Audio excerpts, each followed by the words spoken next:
Bersatu kali untuk semua, bersatu kali untuk semua.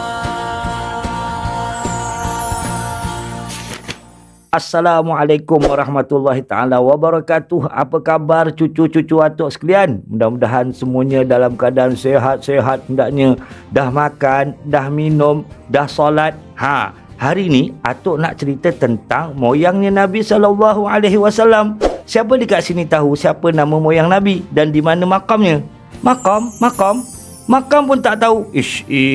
Budak-budak zaman sekarang ni. Itulah atuk pesan. Jangan asyik main handphone, jangan asyik main game, tengok Roblox. Makam ni maksudnya kubur. Moyang Nabi Muhammad SAW dipanggil Hashim. Kan kita belajar Muhammad bin Abdullah bin Abdul Muttalib bin Hashim.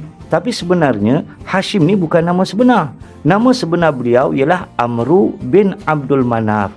Habis tu kenapa dipanggil Hashim? Hashim ni maksudnya menghancurkan.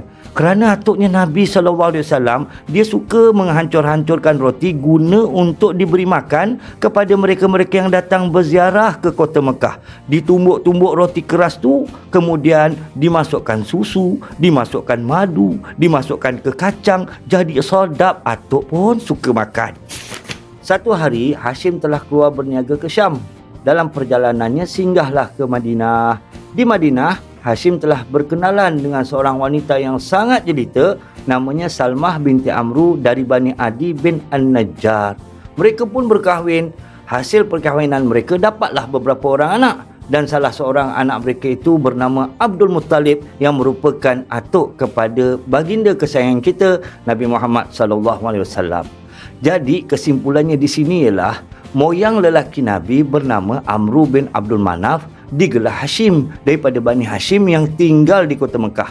Manakala moyang perempuan Nabi bernama Salmah binti Amru yang tersasul lah tu. Moyang perempuan Nabi bernama Salmah binti Amru daripada Bani Najjar yang tinggal di kota Madinah.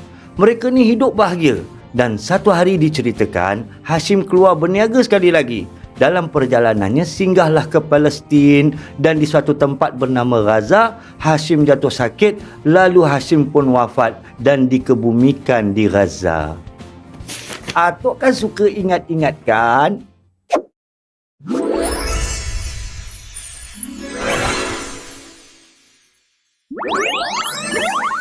Kita hendaklah contohi sifat moyangnya Nabi yang suka bersedekah. Kena jadi orang yang suka bersedekah. Bila kita bersedekah, nanti nama kita akan disebut-sebut.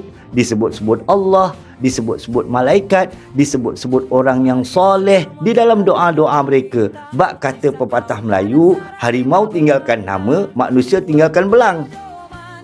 Macam sasul bukan? Manusia tinggalkan nama, harimau tinggalkan belang.